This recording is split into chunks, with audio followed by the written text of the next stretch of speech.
Oi gente, aqui é o Lucas e quem me conhece sabe que eu não sou de ficar mencionando nominalmente pessoas que eu discordo de alguma coisa e que tenho críticas, né? Mesmo aquelas pessoas que me atacam diretamente, pessoalmente, eu não faço vídeo para responder elas, eu simplesmente ignoro. Eu prefiro tratar a doutrina em si do que ficar falando de pessoas, né? Mas dessa vez eu preciso abrir uma exceção, até porque eu não poderia entrar nesse assunto se não fizesse isso e depois vocês vão entender o porquê, né? Para contextualizar a situação, alguns dias atrás o André Valadão, um cantor muito conhecido no mundo gospel, ele fez um videozinho lá no Instagram dele sobre se crente pode fazer vasectomia, né? Para contextualizar mais, ele costuma fazer esse tipo de videozinho muito comum na história. Eu adoro seguir o Valadão no Instagram justamente por causa disso. Ele, principalmente essas questões mais bobas, assim, né? Questões bem engraçadas, inclusive, né? Por exemplo, pastor, eu posso deixar de pagar o pastel da lanchonete da igreja porque Jesus já pagou o preço na cruz, ou então se eu posso orar de pijama, e perguntas bem bobas assim do tipo, né, onde que a resposta é bastante óbvia e ele responde em 10 segundos assim ao menos, né? Essa aqui é a graça, na verdade, dos vídeos, né? E aí essa foi mais uma pergunta boba, né, entre muitas que ele recebe, se é pecado fazer vasectomia, né? E aí obviamente ele respondeu que não, né, que inclusive que ele mesmo fez, né, já teve, se não me engano, 3 filhos e tal, né? E bom, tá aí nada demais, né? Só mais uma pergunta boba que sabe uma resposta simples e óbvia e termina por aí, né? Fica por isso. Mas dessa vez não. Por quê? Porque entrou ela, a Ana Carolina Campagnolo, nos comentários do vídeo e publicou lá um textão. E o que mais me assustou não é ela ter falado esse monte de bobagem que a gente vai ler aqui, porque ela é realmente uma metralhadora de asneira. Quem conhece ela já sabe muito bem como é que é a peça, né? É o Lavete, né? A gente já sabe como é que esse pessoal funciona. E é uma das poucas pessoas assim que eu não consigo concordar com praticamente nada do que fala. É impressionante, parece que tudo que fala, até as coisas que eu concordo, as poucas coisas que eu concordo com ela, até nisso ela argumenta de alguma forma tão tosca que me dá vergonha de acreditar naquilo, né? Mas o que mais me assustou não foi o comentário dela, mas sim o tanto de curtidas que ela recebeu e o tanto de comentários. Foram mais de 3 mil até o momento, né? Pode ser que aumente ainda, mais de 3 mil curtidas, centenas de comentários na publicação, a grande maioria apoiando ela e tudo mais. Daí eu vi, nossa, até que ponto que nós como igreja, né, como igreja evangélica, chegamos, né, para permitir esse tipo de discurso que já é impopular até no catolicismo atual, né? É um tipo de discurso que só era aplaudido na Idade Média, né? Na época mais de trevas assim do cristianismo, esse discurso realmente era aplaudido, era predominante e tal. Mas você vê esse discurso sendo ressuscitado em pleno século XXI e pior ainda por evangélicos, né, ou pelo menos pessoas que se dizem assim, realmente é assustador, é aterrante, né? Então, bom, basicamente a gente vai ler aqui aquilo que ela escreveu. Eu vou fazer alguns comentários, mas eu peço uma coisa. Eu nunca pedi isso antes em nenhum vídeo meu. Dessa vez eu peço, assista até o final. Né? Se você quiser até pular para o final, pula para o final. Por quê? Porque esse assunto vai muito além da questão se a vasectomia não é pecado ou não. Porque provavelmente você já tem uma opinião sobre isso e nem considera algo tão importante assim, né? Mas tem uma questão muito mais abrangente em torno disso, que é a razão porque eu preferi falar, sim, nominalmente, citar nomes, mas só se você ficar até o fim do vídeo você vai entender o porquê, né? Que eu vou explicar por que é importante expor esse tipo de gente e por que é importante rebater esse discurso e como que esse discurso vai muito além da questão da vasectomia, que é uma questão bastante insignificante, bastante bobinha, comparado com o verdadeiro perigo que esse tipo de discurso representa e a que esse discurso está ligado, né? E o que ele leva, né, em muitas pessoas. Então, fica até o final do vídeo que eu vou falar sobre isso, mas antes disso, vamos comentar aqui sobre as razões básicas do porquê que vasectomia não é pecado. Bom, primeiro, porque não está na Bíblia que é pecado, isso é uma coisa muito óbvia. A gente vai ler aqui o comentário dela daqui a pouco, a gente vai ver que ela não cita nenhum texto bíblico que diga que a vasectomia é pecado. Ela cita, eu acho que 2 versículos bíblicos que nem sequer falam qualquer coisa parecida com isso, né? São no máximo versículos bíblicos que falam de como é bom ter filho, só, né? Tipo, o que isso daí prova que vasectomia é pecado? Nada, né? O primeiro ponto é esse. Agora, o que está por detrás desse tipo de discurso, né? Quer dizer, se ela mesma não tem um versículo bíblico para dizer que vasectomia é pecado, ou que a gente necessariamente tem que ter o máximo número de filhos possível, então por que existe esse discurso? Se esse discurso não vem da Bíblia, obviamente não vem, da onde que ele vem? Né? Esse discurso vem, como a gente sabe muito bem, lá dos teólogos católicos medievais, numa época em que a mortalidade infantil era gigantesca, ou seja, morria praticamente metade dos bebês que nasciam, então você precisava ter muitos filhos, as pestes eram muito mais do que hoje, embora a gente esteja com o Covid-19 hoje, né? Mas naquela época você tinha por exemplo, pestes como a peste negra, que dizimava 1/3 da Europa inteira, que é infinitamente pior do que o Covid. Você tem várias outras pragas daquela época, você tinha guerras o tempo inteiro, guerras campais, guerras corpo a corpo, que morria um monte de gente, que deixava um monte de gente viúva, né, um monte de filho órfão, enfim. Então a mortalidade daquela época era muito alta, a expectativa de vida daquela época beirava os 40 anos, para você ter uma ideia, né? Ou seja, você chegava aos 50, nossa, já estava super velho, já tinha que agradecer a Deus pela longevidade, né, que você tinha, porque era uma coisa que raras pessoas conseguiam chegar, né? Então era nesse contexto que a Igreja Católica pregava assim esse discurso de que você tem que ter o máximo número de filhos e tudo mais. Por quê? Porque era até uma forma de você conseguir fazer com que a população crescesse numa época em que, repito, a expectativa de vida era baixíssima e a mortalidade era altíssima, né? Então você tinha que ter muitos filhos para você conseguir cobrir essa diferença, né? Era uma questão puramente demográfica mesmo. Claro que também havia uma teologia por trás disso, aquela teologia que encarava o sexo como pecaminoso e uma coisa suja por si mesmo, independentemente de ser feito dentro do casamento, que o sexo é só para procriação, né? Que não existe o sexo recreativo, que isso era condenado como um dos piores pecados para a igreja da época. Então, consequentemente, eles se apegaram a essa visão de que o sexo é só para ter filho e que você tem que ter o máximo número de filhos que você puder ter, e é isso, né? Então qualquer tipo de método contraceptivo é automaticamente considerado pecaminoso e você tinha que simplesmente ter o máximo número de filhos, né, que você aguentasse. As mulheres naquela época passavam a vida inteira delas procriando, né? Se você lê um livro de história, um livro sério, escrito por historiadores como Jacques Le Goff, por exemplo, um dos maiores medievalistas que já existiu, você vê ele dizendo isso, que as mulheres passavam a vida inteira delas grávidas, né? Pelo menos o período de vida que dava para estar grávida, elas estavam sempre grávidas, né? Era muito comum você ter mulheres com 10, com 20 filhos, né? Que, repito, passavam muito mais tempo grávida do que não grávida, né? E essas mulheres nem sequer cuidavam dos próprios filhos, né? Elas davam esses filhos para as amas de leite, né? Como eram chamados. Eles eram cuidados por essas amas durante anos, sem nem conhecer, sem nem ver a face da mãe e do pai, né? Depois que era trazida para a mãe, que nem dava para dar atenção para elas, porque tinha que cuidar de mais um monte de filho, né? É uma coisa terrível naquela época. E essa mentalidade perdurou por muito tempo, né? Inclusive eu lembro que no passado teve uma aula que eu falava alguma coisa relacionada à descendência, alguma coisa assim, e daí eu perguntava para os alunos, né, quantos filhos que os seus pais tiveram, né, ou sua avó, sua taravó, etc, né, para mostrar como que naquela época era muito mais comum ter muito mais filhos do que as pessoas têm hoje, né? E porque hoje em dia o comum é ter 2, 3 filhos, quando muitos não têm filhos, muitos têm um filho só, enfim, né? Mas muitos deles responderam, né, que a avó deles ou bisavó deles tiveram 8, 10, 15, teve um lá que disse que teve mais de 20 filhos, né? É uma coisa assustadora até, né, de se pensar, né? E realmente, se você for pensar, talvez você mesmo, se você conhecer a história, né, dos seus antepassados, vai lembrar de parentes seus, de avós, bisavós, tataravós que tiveram 8, 10, 12 filhos. Isso era uma coisa considerada normal, rotineira para aquela época, né? E essa é uma mentalidade que veio da Igreja Católica Medieval e que, como uma das consequências, né, nos deu esse mundo superlotado de gente que a gente tem hoje, né?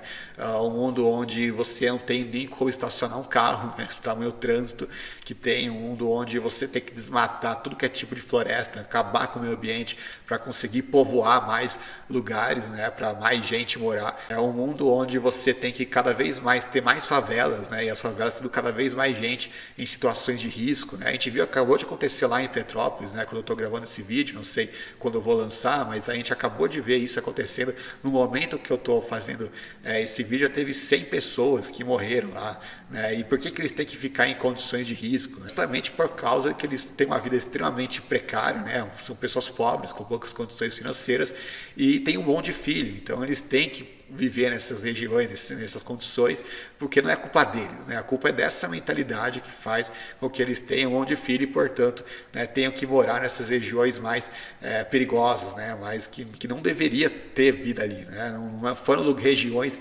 feitas para pessoas morarem lá. Acabou sendo necessário que eles fossem morar lá por falta de moradia, né? E é um dos problemas desse aumento populacional totalmente desregulado, totalmente irresponsável, motivado por pessoas como essa Ana Ana Carolina Campagnolo. Agora, o que eu quero frisar aqui nesse vídeo, é muito importante fazer essa prévia, né? Antes de entrar exatamente nos, entre aspas, argumentos dela, é que na Bíblia a gente não vê esse incentivo a ter um monte de filhos, né? Até 10, 20 filhos, né? A gente rarissimamente vai encontrar casos onde alguém tem mais do que uns 4 ou 5 filhos, né? É muito raro. Tem casos assim, mas não é a regra. A gente vê, por exemplo, para citar um caso, né, o texto mais citado por eles, que é um texto que ela cita também, né, a gente vai ler sobre isso, é aquele famoso texto de Gênesis, onde Deus diz, né, crescei e multiplicai-vos sobre a terra, né, sejam férteis. Então a gente pensa, poxa, Deus disse isso para Adão, então nessa época a terra inteira tinha 2 pessoas, né? E Deus disse para crescer e multiplicar, e sejam férteis. Então a gente pensa, poxa, então esses caras aí vão ter filho adoidado, né? Porque se na Idade Média eles tinham 20 filhos, né? Ficava a vida inteira da mulher tendo filho um atrás do outro, a mulher naquela época praticamente só servia para ficar grávida da filha, né?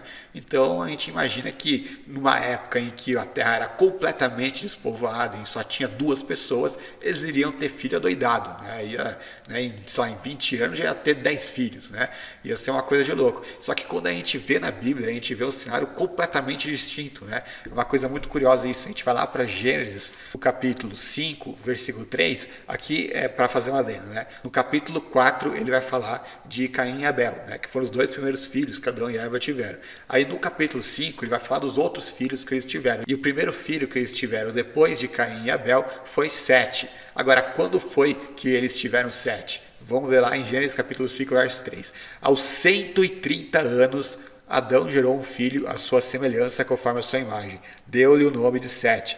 Então, olha só, eles tiveram Caim e Abel. A Bíblia não diz com que idade que Adão tinha quando eles tiveram Caim e Abel, mas ele diz que esse terceiro filho de Adão e Eva nasceu quando Adão tinha 130 anos. Quer dizer, ao longo de um período de 130 anos, em que a terra era praticamente totalmente despovoada, não morava quase ninguém, Adão e Eva só tiveram 3 filhos. Demoraram 130 anos para ter 3 filhos. Depois eles tiveram mais. Inclusive a Bíblia diz que eles tiveram filhos e filhas, né? Até porque se não tivesse filhos não teria como a população ter crescido, né? Mas eles demoraram 130 anos para ter o terceiro filho, né? Então para você ver, né, eles usam o versículo de Gênesis que diz, né, para sejam férteis, crescer e multiplicar, né, para extrapolar o que diz esse versículo, interpretando no sentido de que tem que ter 200 filhos, tem que ter filho a vida inteira até morrer, tem que encher de filho, né? Tem que ter uma cacetada de filhos. E mesmo assim, aqueles que diretamente e pessoalmente receber essa ordem, porque a gente tem que lembrar, embora a gente em certo sentido possa aplicar o crescer e multiplicáveis para a gente, né, mas quem recebeu diretamente essa ordem divina não foi a gente, né, não foi eu, não foi você, foi Adão e foi Eva, que receberam diretamente da parte de Deus essa ordem, né, crescer e multiplicáveis, por uma razão muito óbvia e muito simples de entender, que a terra estava vazia, então você tinha que ter bastante filho para você povoar, e mesmo assim eles levaram 130 anos para ter 3 filhos. Né? Então, para você ter uma ideia, né, nem os próprios caras que receberam esse comando divino interpretaram no sentido de que tem que ter o máximo de filhos possíveis, né, que tem que ter uma cacetada de filhos sem parar, que tem que ficar grávida o tempo inteiro, né, tem que ter um filho atrás do outro, tem que procriar como se fosse coelho, né, como se fosse um animal. Não, né, os próprios caras que receberam essa ordem levaram 130 anos para ter 3 filhos, né? Depois tiveram alguns mais, mas não há nenhuma informação de que eles tiveram filho um atrás do outro, que eles tiveram centenas de filhos. Outro ponto para pontuar, né? Alguém vai falar, mas esse daqui é só um exemplo. Pega outro, Lucas. Eu pego outro então, né? A gente vai pegar o exemplo de Noé. Quantos filhos Noé teve? Isso daí qualquer um que fez escolinha dominical deveria saber, né? Teve 3, Sem, Cão e Jafé. Veja só, Noé viveu centenas de anos, se não me engano, ele viveu mais de 500 anos, né, numa época em que a longevidade das pessoas era realmente muito alta, eles costumavam ter 912 anos em média, né, para você ter uma ideia, e mesmo ele vivendo séculos e séculos, centenas de anos, né, o cara passou mais de 500 anos nessa terra, e mesmo vivendo uma época em que a terra ficou vazia de novo, né, porque Deus enviou o dilúvio sobre a terra, então crescer e multiplicar-vos era mais imperativo do que nunca, ainda assim ele teve apenas 3 filhos. né, para você ter uma ideia. Né? Então veja só que interessante. E Noé, alguém poderia dizer, né, mas Adão e Eva não são bons exemplos, porque eles caíram. Né? A gente não sabe nem se eles foram salvos, se eles se arrependeram e tudo mais. Né?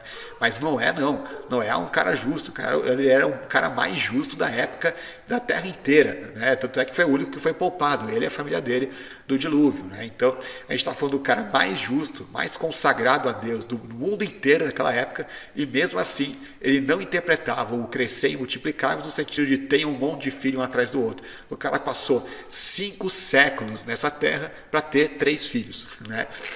Numa época que, eu repito, a Terra nem sequer era povoada como é hoje. A Terra não tinha 8 bilhões de pessoas antes do dilúvio, muito menos depois do dilúvio. E mesmo assim, Noé teve apenas 3 filhos. Né? Alguém vai citar o exemplo de Jacó, né? Muita gente vai citar esse exemplo. Né? Veja só, Lucas, Jacó teve 12 filhos, né? Inclusive são as 12 tribos de Israel. Né? Difícil não lembrar disso. Só que as pessoas se esquecem que ele teve esses filhos com 4 mulheres diferentes. Né?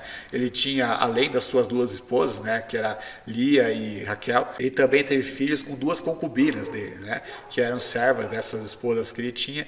Então, que se não me engano era Zilpa e Bila, se não me engano o nome delas.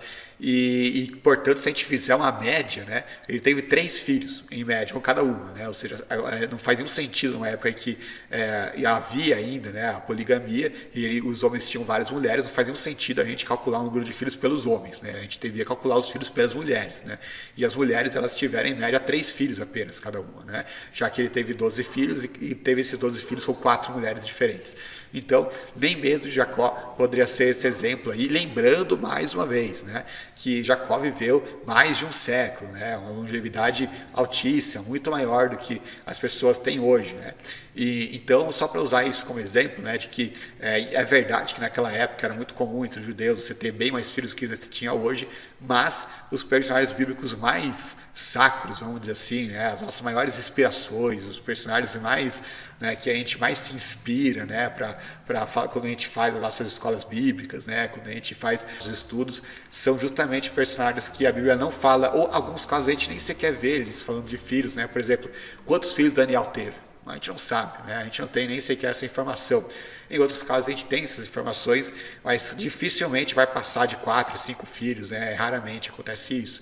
Então o normal daquela época não era você ter essa cacetada de filhos que se passou até a Idade Média, nem mesmo, repito, quando a Terra era vazia, muito menos agora que você já tem, né, 8 bilhões de pessoas habitando o planeta. Então isso aqui é só para fazer uma breve introdução, né, ao tema e mostrar por que é completamente ridículo essa mentalidade que você tem que ter um monte de filho um atrás do outro, né, como se fosse errado você evitar ter filhos, como se fosse errado, pecaminoso, intrinsecamente mal você querer ter apenas alguns poucos filhos, vamos dizer assim, né, 2, 3, enfim, como se você fosse obrigado a ter um monte de filhos. Repito, nem na época bíblica eles tinham esse tanto de filho, muito menos hoje, quando a população mundial, né, já está, né, nesse patamar que está hoje, com previsões ainda piores. Né? A gente está em 8 bilhões, lembrando que até o início do século passado a população não passava de 800 milhões. Né?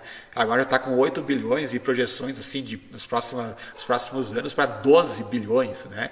E, enfim, né, a gente não sabe onde que isso vai parar, mas quem perde com isso é o próprio planeta, com esse superpovoamento, né? Então isso é só apenas uma pequena introdução para entrar no tema que a gente vai entrar agora, que é o comentário que a Ana Campaiolo faz, que obviamente, como a gente viu, não é baseado na Bíblia, ela nem praticamente cita texto bíblico nenhum, quando cita textos distorcidos, né? Mas sim tirado dessa mentalidade católica medieval, né? Vamos ver o que ela diz. Com todo respeito à sua pessoa, querido pastor, devo discordar. Acompanho e gosto muito do seu trabalho. Porém, penso que a resposta para isso não deveria ser tão simples. Fazer uma cirurgia para tornar a si mesmo estéril não é algo simples. Não existe nenhuma recomendação ou história ou princípio bíblico que fale sobre evitar filhos, diminuir a própria saúde reprodutiva ou decidir aleatoriamente sobre quando ter ou não ter filhos. Então aqui é o primeiro problema que ela fala, né? Decidir aleatoriamente. Isso aqui não é aleatório, né? Uma pessoa que já teve 2, 3 filhos, né? Que já teve o mesmo tanto de filhos que a gente viu que Noé teve, né? Ela é obrigada a ter mais filhos do que isso. né? Alguém que tem muito menos condições financeiras, alguém que não tem nem sequer, às vezes, né, condições físicas para ter mais filhos, né? A gente vai ver, inclusive, eu vou deixar na tela aí um dos comentários de uma moça que comentou em cima desse comentário da Ana Campaiolo, né? Para quem quiser ler, na visão da Campaiolo, essa mulher aí do comentário, ela deveria ter uma cacetada de filhos, não poderia fazer vasectomia nunca, né? É a visão que ela tem, né? A visão de pessoas ultrapassadas da Idade Média que vieram parar no século XXI, sabe-se lá como, né? Mas aí na cabeça dela, esse tipo de... Se essas pessoas não tiverem uma cacetada de filhos, está sendo aleatório, né? Então não pode, né?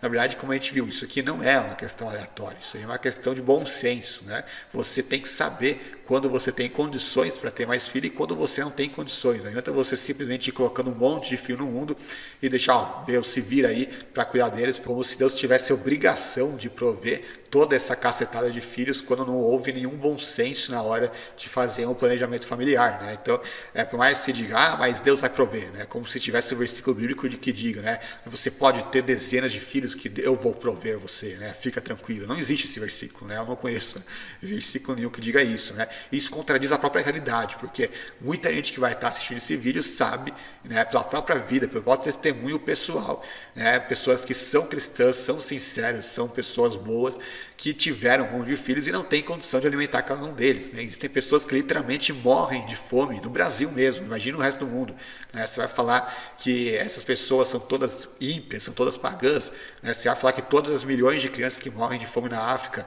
nenhuma delas é cristã, nenhuma delas tem pais cristãos, né? Você vai falar que todas elas são ímpias, né? Não tem nenhum missionário que morre de fome. Quer dizer, é uma filosofia completamente estúpida, né? Na verdade, vai acabar parando na própria teologia da prosperidade, né? Se a gente extrapolar esse pensamento, né? Como se Deus tivesse a obrigação moral de ficar provendo um monte de filho, né? Feito de forma totalmente irresponsável, sem sabedoria, né? Sem ter condições nem de cuidar, nem de educar esses filhos, né? Como eu falei, nem mesmo Noé pensava assim. E a gente vê também que um dos maiores problemas da sociedade é justamente essa questão de as pessoas terem um monte de filho sem ter condições, não apenas de prover eles, mas sobretudo de educá-los, né? Aí é que acaba acontecendo, a pessoa tem um monte de filho, esses filhos acabam sendo criados na rua, né? Por quê? Porque a mãe e o pai vai ter que trabalhar o dia inteiro para conseguir, né, bancar esse monte de filho, e a mãe que vai ficar tendo um monte de filho não vai conseguir dar atenção e educação suficiente para cada um deles. No fim das contas, a pessoa acaba sendo criada na rua, né, acaba virando marginal, acaba perdendo a fé, acaba se desviando, enfim, né, acaba tendo todos os problemas, né, que a gente vê, né? Porque você acha que o mundo está assim? Porque você acha que o Brasil está assim? Somente por causa de famílias desestruturadas, né? Se você for numa favela ou entrar num presídio, simplesmente fizer um estudo de caso, você vai ver que percentualmente é muito mais comum que essas pessoas, né, que tiveram esse tipo de vida, né, esse tipo de vida que acaba indo para o mundo das drogas, do crime, né, e tudo mais, são pessoas que tiveram lares desestruturados, né? E na grande maioria das vezes estão lares desestruturados porque o pai e a mãe não tiveram como dar atenção para esses filhos, né? Muitas vezes são pessoas que tiveram um monte de irmãos, né? Que foram criados com um monte de gente na mesma família e acabaram não tendo uma criação adequada para eles, né? Não que não exista bandido, criminoso, marginal, que seja filho único, que tenha um irmão só, alguma coisa assim, não é isso que eu estou dizendo, mas a gente sabe como é que é a realidade, né? Na grande maioria dos casos são pessoas que nasceram em lares desestruturados e o fato de ter um monte de filhos contribui para essa situação, né? Então vamos continuar aqui o comentário que ela faz, né? Aliás, ela diz, né, não existe nenhuma recomendação na história ou princípio bíblico que fale sobre evitar ou diminuir filhos. A questão é, se você está falando que uma coisa é proibida, o ônus da prova está com você, não está com a gente, né? Ninguém aqui está dizendo que alguém não pode ter filhos. Eu mesmo pretendo ter filhos um dia, né? A gente não está dizendo que a pessoa é proibida de querer ter filhos. Eu nem mesmo estou dizendo que seja pecado ter um monte de filhos, né? Se quiser ter 5, 6, 7 filhos, eu não estou dizendo que seja pecado. Eu acho que é irresponsabilidade, sim. Irresponsável com certeza é. Mas enfim, quer ter, tenha. Nem estou dizendo que isso é pecado. Quem está dizendo que é pecado, ou seja, quem quer proibir isso para outras pessoas é você, né? Não somos nós, não é ninguém que está querendo dizer o contrário, né? Então, obviamente, quem está querendo ir por uma proibição é essa pessoa que tem o ônus da prova, né? Ou seja, tem a responsabilidade de fornecer textos bíblicos que prove, né, que isso realmente seja proibido, né? Ou seja, caberia a ela mostrar um texto bíblico que diga que é proibido fazer vasectomia, ou que é proibido algum método contraceptivo, ou que a gente é obrigado a ter um monte de filhos sem parar, né, que a gente não pode ter planejamento familiar, né, que a gente não pode, o sexo recreativo, né, como é que se chama, dentro do casamento, é errado ou pecaminoso de alguma forma, enfim, é ela que tem que prover esses textos, já que é ela que está impondo a proibição, né, a restrição, não nós, né? Então isso que ela faz é simplesmente inverter o ônus da prova, né, uma coisa totalmente ridícula que não deveria ser levada a sério em termos de argumento, uma falácia lógica completamente batida. Vamos continuar o que ela diz aqui, né? Não quero me meter na vida de ninguém, nem emitir juízo sobre ninguém, mas é exatamente isso que ela está fazendo, né? Ela acabou de emitir juízo e se meter na vida de milhares, para não dizer milhões de pessoas que fazem vasectomia, né? E ela está emitindo juízo, porque o pastor disse explicitamente que não é pecado, né? Ele só disse isso, basicamente, no videozinho dele. Ela vai lá e faz esse textão para criticar a resposta do pastor, e ela vai dizer que ela não está julgando ninguém, né? Pelo amor de Deus, né? Se isso não for um julgamento, não sei o que é, né? Enfim, ela diz, não quero me meter na vida de ninguém, mas não está se metendo, nem emitir juízo sobre ninguém, mas está julgando, e complementa, mas sugiro que pesquisem sobre métodos naturais e ser aberta à vida, né? Isso que ela chama de métodos naturais nada mais é que o outro nome para hipocrisia, né? Eu vou ler até uns comentários que fizeram como resposta ao comentário dela, por exemplo, esse daqui, para ela falar assim, tem que ter ao menos uns 15 filhos, lembrando que até onde eu sei ela só tem um, né? Mesmo já tendo mais de 30 anos, porque ir contra uma cirurgia e ficar evitando filho não faz sentido, né? E a outra comentou, não é hipocrisia da parte dela. Pois é, então assim, ela diz que não pode evitar filho por meio da vasectomia, mas pode evitar filho por um meio, entre aspas, natural, né? Um pensamento completamente nonsense, né? Completamente nonsense, porque se evitar filho é errado, então seria errado de qualquer jeito, não importa se seu método é natural, é artificial, não importa, né? Você está evitando filho, a ação, a intenção é o que pesa, né? A intenção é o que conta. Se a gente vê na Bíblia, né, Jesus sempre atacou os fariseus justamente por eles pregarem apenas as coisas pela aparência, né, por serem extremamente legalistas, formalistas, né, e não atentarem para aquilo que é a essência da coisa, né, para aquilo que realmente importa, né, que é a intenção do coração. E a Igreja Católica estava cheia desse tipo de formalismo na Idade Média, né. Eu sempre cito como exemplo a própria questão da Inquisição, né, que muitos católicos observam que a Igreja não matava ninguém, né. É verdade, a Igreja não matava ninguém, ela só mandava o Estado matar, né. E se o Estado não matasse, ela ainda perseguia os magistrados que não tomaram essa atitude em obediência às ordens da Igreja Católica, né? Eu mostro várias vezes isso nos meus livros, nos artigos, e é muito interessante, né, você notar, né, porque eles preferiam lavar as mãos igual Pilatos fez, né, que entregou Jesus à morte, mas não quer que ele mesmo seja culpado por isso, então lava as mãos dele, né? A mesma coisa que ela fazia, né? Eu não quero pessoalmente matar os hereges, então o que eu faço? Eu entrego eles para o braço secular e exijo que o braço secular mate eles, né? É uma hipocrisia, né? Simplesmente você querer se livrar da acusação de assassinato, quando a sua intenção claramente era realizar aquele tipo de ato, né? O assassinato. Eles eram cheios desses falsos escrúpulos, né? E aqui é mais um, né? Mais um, por exemplo, eles proíbem que se use camisinha, por exemplo, né? A Igreja Católica contra a camisinha, isso daí é bem conhecido, né, de muito tempo, porque eles têm que, não, porque você não pode evitar ter filhos, né? Agora, eu já vi vários sites católicos afirmando que você pode burlar essa regra da igreja, né? Ou seja, a regra de evitar filhos, a regra de você não fazer sexo se não for com a finalidade de procriação, se você fizer no período em que a mulher estiver infértil, supostamente infértil, porque a gente sabe que sempre existe o risco de acabar engravidando mesmo assim, né? E aí você pode burlar essa regra, né? Fazendo sexo sem ser para procriação, né? Ou finalidades puramente recreativas, sendo que no fundo a intenção é exatamente a mesma, né? Você evitar ter filhos, né? Só que em um caso, pelo menos você é mais honesto, né? E coloca uma camisinha para evitar isso, né, explicitamente. No outro caso, você quer a mesma coisa, que é não engravidar, mas ao invés de colocar uma camisinha, você, né, tenta fazer os métodos naturais, que a gente sabe o quanto que são falhos e perigosos, mas na mesma intenção, no mesmo propósito de não ter o filho, né, de não engravidar. Então é para você ver o tipo de escrúpulo, né, que eles têm nessas questões, que é coisa muito clássica, assim, né, muito característica da escolástica medieval, né, que eles eram cheios desse tipo de escrúpulo, como eu já falei, né? Mas é um tipo de coisa que para um evangélico chega a ser até escandaloso, né? Porque se a ideia é evitar os filhos, então pouco importa se você vai evitar isso por um meio A ou pelo meio B, né? A intenção é o que pesa, né? A intenção aqui é claramente a mesma, né? Inclusive, vou ler aqui mais um comentário, né? Que a Letícia aqui diz: tive 3 cesáreas não por opção, mas por necessidade, com o risco de vida, eu e o bebê se engravidar novamente, pois tive complicações da última cirurgia. Qual seria a sua opinião em relação a isso? Outra coisa, ela perguntando para Campagnolo, né? Outra coisa, métodos naturais não são eficazes, nenhum método é, porém existe uma margem infinitamente maior em métodos naturais. E se o pecado, entre aspas, está em evitar filhos, aquela que o faz de maneira natural também está evitando, então também comete pecado? Gostaria que fosse mais específica. Onde está o pecado em evitar filhos? É o que eu sempre falei, né? Não tem nenhum texto bíblico que diga que é pecado. Continuando, se for somente pela ausência de versículo para esse tema, não justifica, pois a Bíblia também não diz sobre vários outros assuntos que geram muitas discussões, divergências e margem para pensar diferente, né? Por exemplo, a gente poderia aqui citar o teatro, né? Não tem nenhum texto bíblico que diga que a gente pode ir para o teatro, então a gente vai falar que é proibido ir para o teatro, né? Teria que ser bem ridículo para concluir esse tipo de coisa, né? Quando a gente vai proibir alguma coisa, a gente não vai proibir nada, o simples fato da Bíblia não dizer abertamente que pode, a gente vai proibir pela Bíblia dizer que não pode, né? Ser através de um versículo que será explícito, claro e categórico a respeito daquilo, ou de um princípio geral muito nítido, muito evidente, né?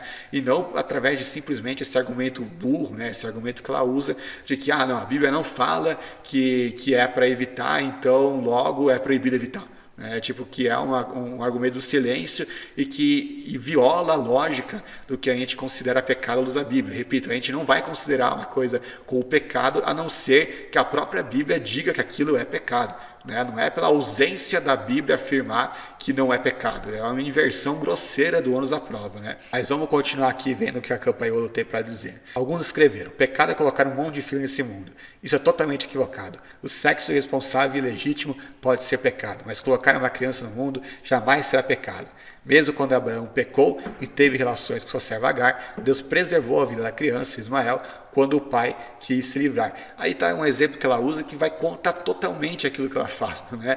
Porque essa criança é justamente aquilo que gerou, né, hoje a guerra entre Israel e os palestinos, né? Entre o povo judeu e o povo árabe, né? Que deu problema não apenas com os judeus, mas com os próprios cristãos ao longo da história, né?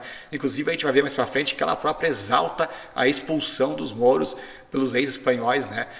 Lá em 1492, e aí eu pergunto, né? Se ela exalta a expulsão dos mouros, então deve ser porque os mouros são alguma coisa ruim na visão dela, né? E da onde que eles descendem, né? Da onde que vêm eles, né? Vem justamente de Ismael, né? Da descendência desse filho que Abraão teve de forma irresponsável e precipitada com Agar. Então foi por causa Deus preservou a vida da criança, lógico que Deus preservou, né? Porque Deus não vai matar uma criança que não tem culpa disso, né? Ninguém é a favor aqui de matar a criança porque os pais foram responsáveis de fazê-la, né? Mas apesar disso, a própria história, né? A própria Bíblia mostra claramente que essa decisão de Abraão de ter filho com Agar, né, de se precipitar ao invés de ter filho com Sara, que nem a promessa que lhe tinha sido feita, foi um erro de Abraão, foi um pecado de Abraão, foi uma coisa assim que deu consequências ruins tanto para Abraão quanto para a própria Agar, e depois na história de Israel inteiro, né, a gente vê, né, esse problema, né, ao longo dos séculos, né, até os dias de hoje, né? Então você vai falar que isso daí é um bom exemplo para se citar a favor de ter filhos de uma forma irresponsável e leviana, pelo amor de Deus, né? Isso aqui é uma falta de bom senso das mais absurdas, né? É completamente inconcebível alguém pensar dessa forma. Bom, e ela não satisfeita com isso, ela continua, né? A Bíblia está cheia de história de pobres com muitos filhos, mas eu tenho uma advertência divina mandando diminuir o número de filhos ou fazê-los. Mais uma vez, invertendo o ônus da prova. Eu já falei 1000 vezes que é quem proíbe que tem que fornecer a prova de que aquilo é proibido, não o contrário, né? Mais uma vez a inversão donos da prova. Observe a Sagrada Escritura de Gênesis e Apocalipse. Os filhos sempre são sinal de bênção, mesmo em épocas de guerra e fome. Será que isso é verdade? Eu separei aqui alguns textos apenas, né? A gente poderia fazer uma pesquisa bem mais aprofundada e separar mais textos, mas vamos ler só alguns, né? Vamos ler aqui. Mateus 24, 19, né? Mas ai das grávidas e das que amamentarem naqueles dias. Está falando dos dias da grande tribulação, né? A NVI, inclusive, traduz esse versículo como serão terríveis aqueles dias para as grávidas e para as que estiverem amamentando. Não parece, na minha opinião, que isso seja algum tipo de bênção, né? Não parece que Deus está falando isso aí, tenham filhos mesmo na época da grande tribulação, que é ótimo, vai ser maravilhoso, né? Vai nessa, né? Não é o que parece, né? Esse ai aí parece outra coisa. Miqueias 1,16. Rapem a cabeça em pranto por causa dos filhos nos quais vocês tanto se alegram. Fiquem calvos como a águia, pois eles serão levados de vocês para o exílio. Aqui diz claramente que os filhos dos quais eles se alegram seriam motivo de tristeza para eles, né? Justamente em razão do exílio, que estava ligado à questão da guerra, né? Lamentações 2, 19 e 20. Aqui diz: levante para ele as mãos em favor da vida de seus filhos que desmaiam de fome nas esquinas de todas as ruas. Olha, Senhor, e considera, a quem o Senhor tratou dessa maneira, deverão as mulheres comer os próprios filhos, as crianças de quem elas cuidaram? Deverão os profetas e os sacerdotes serem assassinados no santuário do Senhor? Então aqui a gente vê vários textos, né, se a gente for ver nos livros proféticos, onde as mulheres, inclusive, comiam os próprios filhos, né? Porque a cidade de Jerusalém ficava cercada e eles não tinham literalmente nada para comer. E chegavam nessa condição onde as crianças morriam, desfaleciam de fome na rua, ou então algumas mulheres, algumas mães, né, que assavam os seus próprios filhos, né, para comê-los, né, no desespero, né, na hora de estar morrendo de fome. Você vai me dizer que isso daqui é uma coisa boa, uma coisa positiva, né, que seria melhor que elas tivessem realmente, esses filhos estivessem passando por essa situação, né, uma coisa para a gente se alegrar? Eu, sinceramente, questiono bastante o senso moral de quem pensa assim, né? E ela continua: sei que o assunto é delicado, mas não fique com ódio de mim pelo que acabei de escrever. Não, a gente não tem ódio de você, né? A gente tem pena de alguém pensar dessa forma, como se tivesse sido teletransportada direto da Idade Média para o século XXI, né? Sem nenhum tipo de filtro e sem nenhum conhecimento bíblico. É uma pena, né? Mas ela continua: peço que releiam. Não quero ofender ninguém e não há nenhuma mentira no que eu disse, certo? Há muita mentira no que você disse, a gente acabou de ver aqui. Então, por favor, reflita sobre isso. Algum tempo atrás, décadas atrás, os protestantes evangélicos falavam muito isso. Eu estou dizendo, algo estranho aconteceu e começaram a mudar o discurso para a redução do número de filhos das famílias. Pesquisem sobre isso. Será que o que aconteceu é que a população saltou de 800 milhões para 8 bilhões de pessoas? Será que foi por isso, né? Será que tem alguma coisa a ver, né? Acho que na cabeça dela a gente deve viver ainda naquele mundo medieval, né? Onde a Europa estava bastante despovoada ainda, né? Tinha várias regiões que mal tinha gente, vivia em, como a gente fala no começo do vídeo, né? Que vivia em guerras, então toda hora tinha que ficar repovoando os territórios, e também ter mais filhos era importante para inclusive fortalecer o próprio clã, né, familiar. Então ela ainda, como eu falei, né, ela foi literalmente teletransportada da Idade Média para o século XXI sem nem mesmo ler algum tipo de livro assim na nossa época, né? Porque esse é o problema dos tradicionalistas, né? Eles não é que eles não leem nada, esse tipo de gente até lê. O problema é o tipo de livro que eles leem, né? Eles só leem livro que é o pior tipo de literatura possível, que é simplesmente a época mais obscurantista que existe e simplesmente não tem um contato com a realidade, né? Eles estão completamente desconectados da realidade. Então, talvez até ela nem saiba que existem 8 bilhões de pessoas no mundo, né? Talvez ela nem saiba que existe um problema de superpopulação, né? Talvez ela nem saiba dos problemas que existem, né, principalmente nos grandes centros urbanos em decorrência disso. Talvez ela nem saiba os problemas, inclusive ambientais, que se decorrem desses problemas, né? Então, esse é o problema quando você pega alguém que tem uma cabeça presa lá na Idade Média e literalmente se esquece que está no século XXI. E que o mundo mudou, e que não é a mesma coisa que era antes, né?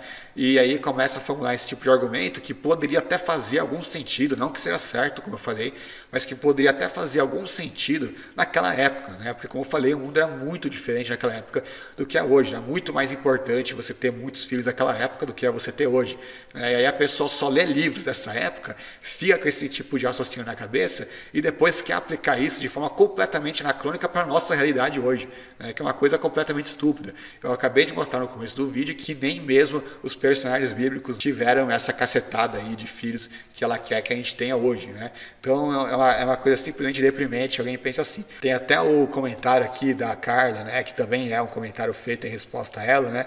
Ela comentou: pelo amor de Deus, só ir nessas vilas onde as pessoas não têm nem saneamento básico e ver o número de crianças por famílias que não têm condições, não são assistidas, muitas nem escola frequentam, são abusadas e os pais irresponsáveis têm uma penca de filhos. Tem que ter responsabilidade e planejamento familiar. Se os pais se cuidassem, fizessem vasectomia, poupariam crianças que não pedem para nascer de passar tanto trabalho, né? É exatamente isso, tipo, é incrível, é surreal que tenha alguém que não consiga perceber essa realidade que está diante dos nossos olhos. É como eu falei, é uma pessoa completamente desconectada da realidade, né? Enfim, E como eu falei no começo do vídeo, eu tenho uma razão maior do porquê que eu fiz esse vídeo. Não é apenas porque está instigando um pensamento católico, medieval na cabeça dos evangélicos do pleno século XXI. É muito mais do que isso. O problema é muito mais do que você dizer que uma coisa que não é pecado, né? Porque se for por isso, só tem um monte de coisa aí que tem evangélicos que dizem que tudo que é coisa aí é pecado e não é, né? E eles dizem, enfim.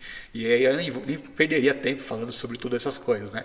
Agora, tem uma razão muito mais perigosa, né, que está por detrás desse discurso, né, que é o que a gente vai ver agora, né, que é só você fuçar um pouquinho, né, eu fiz uma breve pesquisa, eu acho que eu fiquei uns 30 segundos analisando o perfil no Instagram dela e encontrei isso daqui, né, esse post aqui que chamou minha atenção, né, Isabel de Castela, a católica. Aí eu pensei, nossa, né, o que será que ela vai falar sobre essa rainha, que foi justamente a rainha que é conhecida por ter expulsado os judeus da Espanha, né? E a gente vai ver o que ela falou sobre isso. Eu pensei, nossa, eu vou clicar aqui nesse link aqui, né? Vamos ver o que ela tem a falar sobre isso. Com certeza ela vai, né, descer o pau nessa rainha, né? Por essa coisa absurda que ela fez, ser condenada por todos os historiadores, por qualquer pessoa com um mínimo, né, de senso moral, vai criticar esse tipo de ato dessa rainha junto com o marido dela, o Fernando, né? Mas não, quando a gente vê o comentário que ela faz, eu vou ler aqui, né? Tá na tela, mas eu vou ler. Você sabia que o maior empreendimento humano realizado no período da transição entre Idade Média e Idade Moderna só foi possível graças a uma mulher? Isabel de Castela foi a grande monarca do final do século XV que apostou alto no potencial da arriscada expedição de Colombo que resultaria na descoberta das Américas. Conhecida como a Católica, sua devoção e força de caráter conduziram processos que definiram o destino do mundo cristão ao unificar a Espanha, expulsar os mouros da Península Ibérica e abrir as portas do Novo Mundo. Mais recente aula do Clube Antifeminista, o professor Marco Antônio nos conta um pouco da história dessa grande mulher que, muito antes de se cogitar a existência do feminismo, se tornou uma das pessoas mais poderosas do mundo. Essa atenção que, em parte nenhuma, ela menciona a expulsão dos judeus, né? Ela simplesmente omite isso completamente, né? É uma falta de caráter, assim, que é realmente assustador, né? Se não for falta de caráter, então é uma ignorância grosseira, né? Brutal, realmente, porque quando você estuda história, a primeira coisa que você aprende é que eles expulsaram os judeus da Espanha, né? Então você não saber isso, ou você é incrivelmente ignorante, tipo uma ignorância assim realmente monstruosa, inacreditável,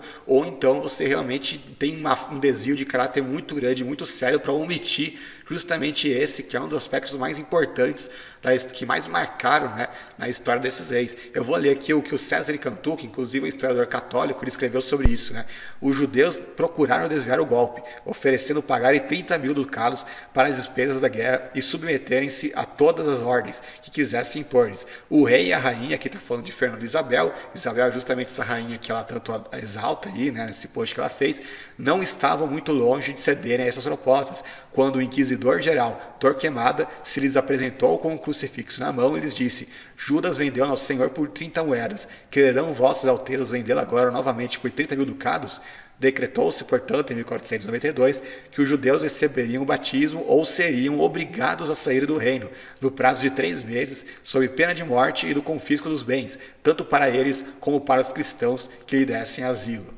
Vou deixar na tela, inclusive, alguns trechos do livro onde eu falo sobre isso. Está lá no primeiro volume dos 500 anos da Reforma, dá para baixar o livro no meu site, onde eu falo sobre esse acontecimento. Foi uma das mais catástrofes, assim, tanto para a Espanha como para os judeus, né? Porque a Espanha perdeu enormemente com isso, porque os judeus eram um pouco que movimentava a economia da Espanha, eram os judeus, né? A partir dali, a Espanha começa a entrar numa decadência sem fim, economicamente falando, né? Então é engraçado, né, ela exaltar Fernando e Isabel como se tivessem sido muito bons para a Espanha, quando na verdade foi ali que começa a ruína, a decadência da Espanha, né? Qualquer um que estude o mínimo de história sabe que a partir desse período, apesar da descoberta do Novo Mundo, a Espanha, assim como Portugal, né, na verdade a Península Ibérica inteira, ela começa a entrar em franca decadência econômica e se torna um dos países mais pobres da Europa inteira, né? Ela continua inclusive sendo um dos países mais pobres da Europa até um século atrás, né? Tem todos os dados econômicos, cifras, dados históricos que eu coloco no meu livro, disponibilizo para todo mundo que quiser ler, né? E uma das principais razões para isso era justamente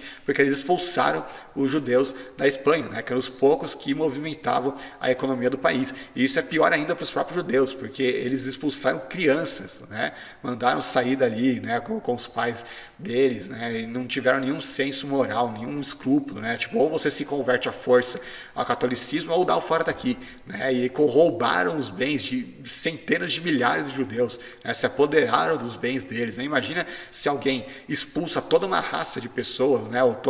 Ou uma etnia, como queira, né? De pessoas de um país para outro, né? E ainda mais naquela época em que não existia avião, não existia carro, não existia nada, e ainda rouba todos os bens dessas pessoas, né? Todo o dinheiro que elas tinham, né? As casas, as posses, empresas, tudo mais, se apodera de tudo isso. Isso daí seria considerado um crime de Estado, assim, completamente inadmissível nos dias de hoje, né? Algo hitleriano, né? Algo que não se admite nem mesmo em estados de guerra. E mesmo assim, é exatamente o que o Fernando e a Isabel fizeram na Espanha, né?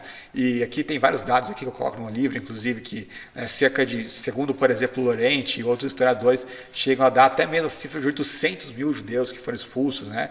Muitos deles morreram durante o caminho, né? O Cantu, novamente, ele cita, né? A fim de salvar essas almas do inferno, mandou-lhes tirar dos filhos de menos de 14 anos para os mandar educar na religião cristã. Imagine-se o desespero das mães. Depois, o rei impediu esses infelizes de embarcarem para a África, onde esperavam encontrar nos muçulmanos a tranquilidade que lhes recusava os cristãos.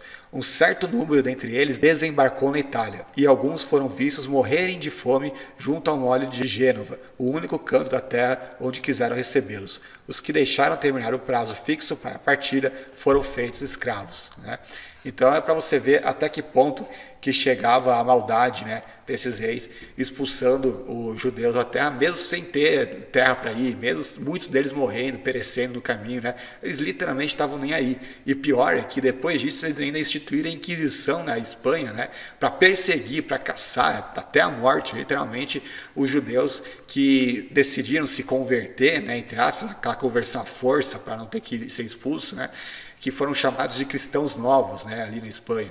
E eles instituíram a Inquisição justamente para combater esses cristãos novos, né, para fiscalizar eles, para ver se estavam sendo católicos fiéis, tudo certinho, porque se ao menor sinal de desvio, ao menor sinal de práticas judaicas, né, por exemplo, se guardasse o sábado, se não comesse carne de porco, essas coisas, eles já mandavam a Inquisição para cima deles e muitos deles foram mortos, milhares deles foram torturados, foram presos, foram queimados na fogueira, foram assassinados nesse período, né. Então a gente vê até que ponto que esses leis fascínoras acabaram com a Espanha e, além de acabar com a Espanha, ainda, né, acabaram com os judeus. E me impressiona que uma deputada, né, que se diz ser a favor dos judeus, né, ao mesmo tempo que ela diz defender os judeus, ela apoia, não apenas apoia, ela engrandece, ela magnifica uma rainha que foi responsável por expulsar os judeus da Espanha e foi diretamente responsável pelo assassinato de grande parte desses judeus, né? Então é uma coisa assim grotesca, uma coisa repugnante, de dar nojo realmente, né? Ainda mais nesses dias que tem muito se falado a respeito, né, do nazismo, né, e tudo mais.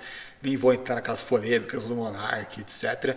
Alguém defender uma rainha que foi responsável por expulsar todos os judeus de um território sem que eles tivessem feito nada, apenas e unicamente por serem judeus, né, é uma coisa realmente canalha, uma coisa baixa, uma coisa suja, uma coisa que se espera de gente que é neonazista, de gente que realmente é antissemita e tudo mais, e não um tipo de atitude que se espera de uma pessoa cristã e que, além de tudo, né, diz defender os judeus, né?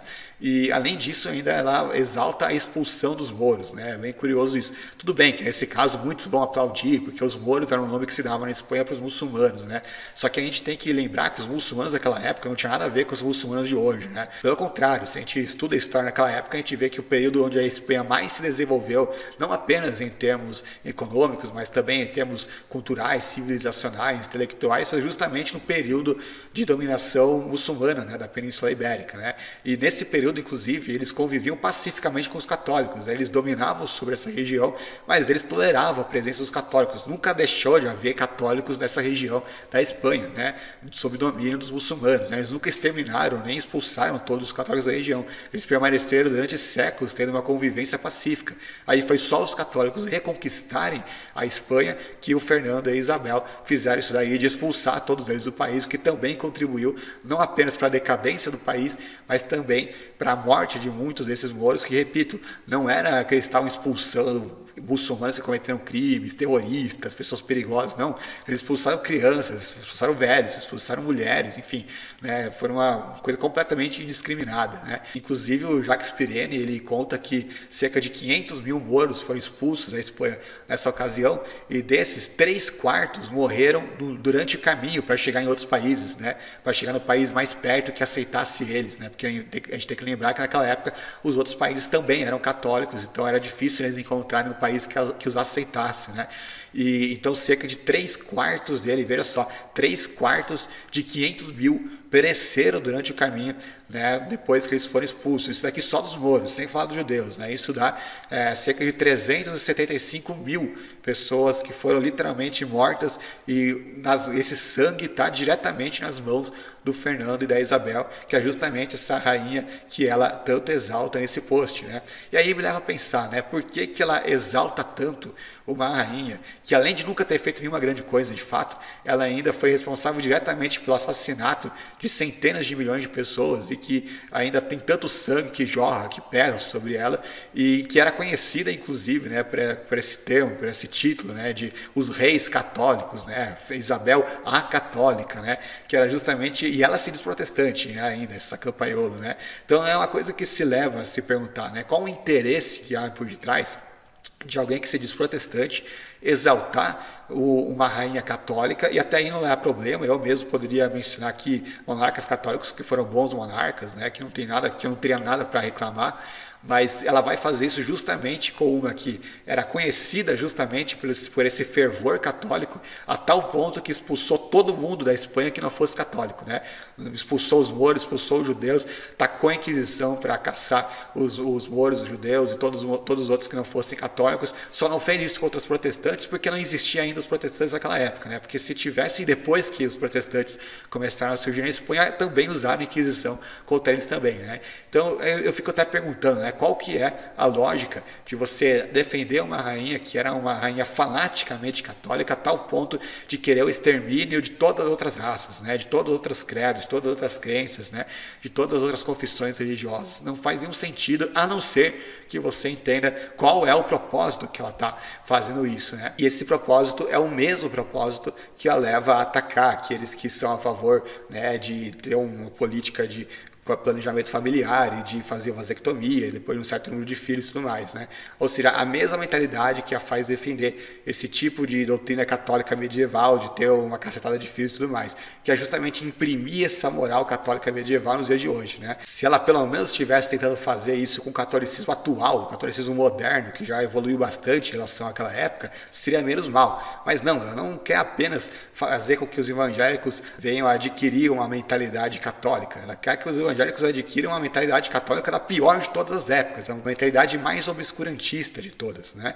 Isso que é o mais grave, né? Isso que é o mais chocante, porque se ela fosse simplesmente uma católica exaltando a rainha Isabel a católica, né, falando bem de alguém que instituiu a Inquisição para caçar todo mundo que não fosse católico, que expulsou, né, judeus, mouros, etc. do país, se ela tivesse apenas fazendo isso como católica, né, eu nem estaria fazendo esse vídeo aqui agora. É óbvio que eles vão fazer isso, o católico defende a Inquisição mesmo, né? Pelo menos esses católicos apologistas, né, evidentemente. Óbvio que os católicos comuns, muitos deles vão ser contra esse tipo de coisa, né? Eles evoluíram muito já para cá, mas entre esses tridentinos, né, entre esses católicos mais reacionários, eles são totalmente a favor disso. Não me assustaria em nada, não me chocaria em nada, seria simplesmente o discurso que todos eles sempre dizem, né?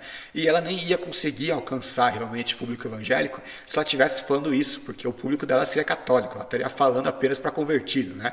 Ela estaria falando para outras pessoas que pensam como ela. Por isso que é tão mais grave quando a gente vê esse discurso vindo de alguém que se diz evangélica, né? Eu nem sei se ela é realmente evangélica, se ela vai anunciar oficialmente a conversão ao catolicismo um dia. Na verdade, nem precisa, né? É muito mais útil para eles que ela permaneça se dizendo evangélica, porque dessa forma ela consegue fazer essa lavagem cerebral na cabeça de outros evangélicos, né? O que ela não conseguiria fazer se ela tivesse do lado católico, porque, repito, se ela estivesse dizendo tudo isso como católica, todo mundo ia ver, ok, ela só está repetindo o discurso que os católicos mais reacionários do século XXI dizem, né? Nada demais, nada de novo. Agora, quando ela se diz evangélica e tem um público alvo, que é um público de evangélicos que seguem ela, e ela transmite esse tipo de discurso, que é um discurso super reacionário, super tradicionalista, católico, e extremamente fanático, extremamente medieval, extremamente obscurantista, e transmite esse tipo de discurso em pleno século XXI para evangélicos, ela está levando pessoas evangélicas que não têm essa mentalidade a terem essa mentalidade totalmente retrógrada de voltar à Idade Média, literalmente, né? Então, esse que é o grande problema, né? Você vê que com esse discurso ela não está enganando apenas católicos, né? Ela não está falando para gente que já pensava assim, ela não está falando para outros tradicionalistas que sempre tiveram esse tipo de pensamento retrógrado, não. Ela está falando para pessoas dentro do meio cristão, dentro do meio evangélico, para adquirirem esse tipo de hostilidade em relação a tudo aquilo que é moderno e a terem essa mesma mentalidade reacionária e retrógrada, né? Então é esse que é o principal problema, né? Alguém que nem ela, que prega esse tipo de coisa, vai levar muito mais gente para engano entre os evangélicos do que alguém que nem o padre Paulo Ricardo, por exemplo, alguém que, né, que já prega para católicos e que é declaradamente antiprotestante, né, que já disse que os evangélicos são otários em plena missa, né? Enfim, esse tipo de gente não vai fazer muito a cabeça dos evangélicos, né? A não ser os mais burrão mesmo, assim, que a gente não tem que nem dar importância, né? Agora, alguém que nem ela, né, que tem um público evangélico, que tem aí quase 1 milhão de seguidores no Instagram, né, ela sim vai fazer muito a cabeça de muita gente evangélica dentre as pessoas que têm uma mente mais instável, né? Esse que é o grande perigo, né? E o que é mais irônico é que a rainha que eu particularmente considero a melhor de toda a história, né, que poderia muito bem ser a que ela exalta nesse post, né, ao invés de falar da Isabel católica, é justamente a Isabel protestante, né, a Isabel da Inglaterra, a rainha Isabel I, né, que reinou apenas alguns anos depois da Isabel católica e que foi, como eu escrevo no meu livro, né, não apenas a melhor monarca, na minha opinião, tá? Não estou falando que todo mundo tem que concordar com isso, né? Apenas na minha opinião, foi não apenas a melhor rainha de todos os tempos, mas a melhor monarca de todos os tempos, tipo, incluindo todos os homens, né, que já existiram, que já governaram não só a Inglaterra, mas qualquer outro país do mundo, né? Foi justamente no período do reinado de Isabel, e isso é reconhecido por todos os historiadores, eu mostro isso no meu livro, com 1 bilhão de citações sobre isso. Foi justamente no período de governo dela, que foram quase 50 anos ali que ela governou, que a Inglaterra se tornou essa superpotência que é hoje, né? Essa grande potência que ela se tornou nos séculos seguintes ali, porque antes disso a Inglaterra era um país desprezado, né? Ninguém dava moral para a Inglaterra, né? Ela perdia mão de guerra, ela não era muito mais, não era muito diferente do que um país de Gales, uma Escócia da vida, né? E depois disso que ela veio se tornar essa grandeza que se tornou nos séculos seguintes, né? A gente vê que a Inglaterra do século XVII, do século XVIII, do século XIX, ela tem uma supremacia mundial incontestável, né? É disparado o país mais poderoso do mundo daquela época, né? A marinha britânica era, né, a dona dos mares, como era chamado nesse período, né? E quando foi que começou essa supremacia? Porque quando a gente estuda história, a gente vê que antes dessa época os ingleses não eram isso tudo, né? Estavam muito longe de ser, né? Eles, como eu falei, eles tinham um poder muito mais limitado, né? Quando a Isabel começa a reinar na Inglaterra, a Inglaterra estava completamente destruída economicamente, né? Estava completamente aniquilada como potência. E foi a partir dela que ela modernizou a Inglaterra, que ela tornou a Inglaterra essa grande nação, que ela é hoje mais do que isso, ela tornou a Inglaterra protestante, né? Porque a gente tem que lembrar que antes dela, a Inglaterra era governada pela Maria Sanguinária, né? Que é o nome que se dá à rainha católica que instituiu o catolicismo rolando na Inglaterra, e ela matou um monte de protestante. Foi nessa época que o John Foxe escreveu o livro dos mártires, né? Narrando vários desses martírios. E ela substituiu, essa rainha católica, ela instituiu o protestantismo, né, como religião na igreja da Inglaterra, da igreja anglicana, e ela não apenas instituiu o protestantismo na Inglaterra, como fez com que a Inglaterra se tornasse a potência que ela se tornou depois, essa potência que ela, de certa forma, continua até hoje, né? Até porque, vale lembrar, os Estados Unidos só são essa potência que é hoje graças à Inglaterra, né? Eles vieram da Inglaterra, né? Depois conseguiram a independência, né? mas tem a mesma origem, a mesma religião também, e tudo isso se deve à Rainha Isabel. Né? E por que ela não menciona essa Isabel? Porque a Isabel protestante ela não fala nada, mas a Isabel católica ela exalta, né? Inclusive exalta o próprio fato dela ser católica, né? Como eu sublinhei ali, né? Justamente porque a Isabel protestante vai contra tudo aquilo que ela defende, né? Ela é uma rainha muito moderna para aquela época, né? Ela, inclusive, ela rompeu muitos padrões naquela época, ela quebrou muitos tabus, né? Que até nos dias de hoje seria considerado tabu, né? Naquela época mais ainda, né? Por exemplo, ela nunca se casou, né? Uma coisa assim que é muito difícil você encontrar uma rainha em qualquer época, em qualquer país, que não tenha se casado nenhuma vez, né? E essa rainha, que diferente da Isabel Católica, que era apenas a esposa do rei, ela governava de fato, né, a Inglaterra. Ela não existia um rei naquela época, né? Ela não era casada com um rei, ela não tinha nenhum marido, ela simplesmente era a soberana da Inglaterra mesmo, né? Ela nunca se casou. E ela também nunca teve filhos, né? O que também quebrava um tabu enorme naquela época, né? Então, a gente está falando de uma época em que era costume você ter aquela cacetada de filhos que a Campagnolo fala que a gente tem que ter até hoje, né? E aí você pega a maior autoridade desse país, que é uma rainha que não tem nenhum filho, né? É uma coisa que também choca bastante, né? Inclusive, justamente por não ter marido e nem filhos, que ela acabou sendo chamada, né, de a rainha virgem, né? Embora na verdade de virgem mesmo ela não tivesse nada, porque contam os historiadores que ela tinha, né, alguns romances, né, por detrás, né, que não era muito conhecido, mas que ela tinha lá os casos dela, né? Então, por tudo isso, não era uma rainha que alguém que nem a Campagnolo, né, ia citar, né? Ela é exatamente o oposto do que a Campagnolo defende, né? Uma rainha moderna, uma rainha, né, que enquanto em outros países, né, como a própria Espanha proibia todo tipo de divertimento, né, era super, né, aquela cabeça fechada, né, tudo dentro de uma caixinha, de uma bolha, né, que não podia nada, mas na Inglaterra, mesmo tendo um movimento puritano muito forte que queria essas restrições, ela era super a favor de teatro, de jogos, né, de divertimento e tudo mais, né, e numa época em que em muitos lugares era literalmente proibido você ter qualquer tipo de divertimento. A vida para eles era você ir para a igreja e ficar na igreja e continuar na igreja para sempre e ter um monte de filho. É basicamente isso, né? Você não tinha espaço para o lazer, você não tinha espaço para entretenimento como a gente tem hoje, né? Isso daí era considerado abominável em muitos países, não só católicos, mas inclusive protestantes, né? E Isabel rompeu com mais esse tabu aí, né? Que abriu a Inglaterra para um tipo de vida, inclusive os historiadores eles falam muito disso, né? Que a Inglaterra nessa época era uma Inglaterra feliz, era uma Inglaterra jovial, era uma Inglaterra vibrante, né? Uma Inglaterra dinâmica e cheia de vida, né? Que é considerado pelos ingleses, inclusive até hoje, como a era de ouro da Inglaterra, né? Justamente porque posteriormente outros reis vieram a suprimir esses avanços, né? Alguns desses avanços que a Rainha Isabel tinha colocado na Inglaterra, né? Então foi a era de ouro da Inglaterra e foi realmente uma rainha que representava, né, uma visão muito moderna para aquela época, que era exatamente o oposto do que defende a Campagnolo, né? Não é à toa, então, que ela vai defender a Isabel católica e não a Isabel protestante, né? Então, enfim, é simplesmente triste, então, que o tipo de influência que os evangélicos têm hoje em dia, porque quando ela começa a defender esse tipo de gente, né, esse tipo de gente reacionária, esse tipo de gente fascínora que governou a Espanha como sendo um modelo de realeza, você vai levar muita gente, mas muita gente mesmo, a ter essa mesma mentalidade reacionária na cabeça e a defender esses mesmos princípios que simplesmente não são aceitáveis para o século XXI. Né? Você vai alimentar o antissemitismo, você vai alimentar, né, todo que é tipo de preconceito, você vai alimentar o próprio fanatismo católico, a própria, né, esse apego irracional, né, a um tradicionalismo que não tem mais lugar no dia de hoje. Aí depois tem um monte de gente que se converte ao catolicismo e você vai perguntar para eles por que você se converteu, eles não têm nenhuma razão bíblica, né? Eles não citam um versículo bíblico para a conversão deles, né? Por que então que eles se converteram se não foi pela Bíblia, né? O que fez com que eles mudassem de opinião? Foi exatamente esse tipo de mentalidade, né? Exatamente isso. É gente que fica enchendo a cabeça desse tipo de lorota, esse tipo de mentalidade ultrapassada e, consequentemente, depois de sofrer todo esse monte de lavagem cerebral, acaba aderindo, claro, para a religião que mais reflete esse tradicionalismo tacanha que ele abraçou. Então é justamente por essa questão de mentalidade, né? É uma questão muito mais do âmbito político até do que do âmbito religioso propriamente dito, né? É por causa disso que muita gente se torna católico tradicionalista, não tem nada a ver com a Bíblia. Nunca vi um católico alguém que se converteu ao catolicismo porque leu a Bíblia e descobriu as doutrinas católicas lá na Bíblia, né? Isso seria até ridículo, né, de pensar.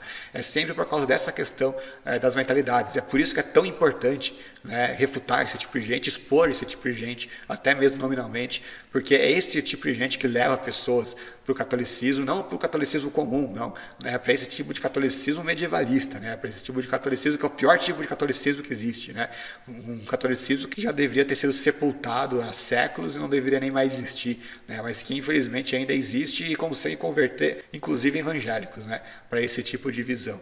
Então é realmente triste que isso ocorra no nosso meio e é exatamente por essa razão que vídeos como esse são necessários, né? Então muita gente vai relativizar isso, vai achar não, é uma coisa bobinha, é só uma opinião errada sobre vasectomia, é só uma opinião errada sobre uma monarca católica do século XV e não entende que é justamente através desse pouco em pouco, né, que vai sendo infiltrado, né, a lavagem cerebral que vai fazendo na cabeça da pessoa, né, que de pouco em pouco vai entrando, quando a pessoa vê, ela já está pensando com a cabeça de um católico medieval que é tudo pecado, que o mundo moderno é uma coisa horrível, né, que a gente tem que voltar para a Idade Média, que era um tempo maravilhoso, e que, portanto, a reforma protestante, que foi uma das principais coisas que abriu as portas para o mundo moderno, é uma coisa que foi um mal para a humanidade, que, portanto, a gente tem que combater a reforma e ficar a favor do catolicismo. É basicamente essa mentalidade que leva as pessoas para a Igreja Católica e essa mentalidade tem que ser combatida aqui no meio protestante, né? Então é isso, pessoal, que eu tinha para dizer por hoje. Fico por aqui. Se você quiser comentar alguma coisa, deixa um comentário que eu comento aqui, eu respondo todos os comentários que são deixados. Não se esqueça de curtir o vídeo, de ativar o sininho das notificações para não perder nenhum vídeo, nenhuma live que a gente vai fazer. A gente está fazendo live toda semana.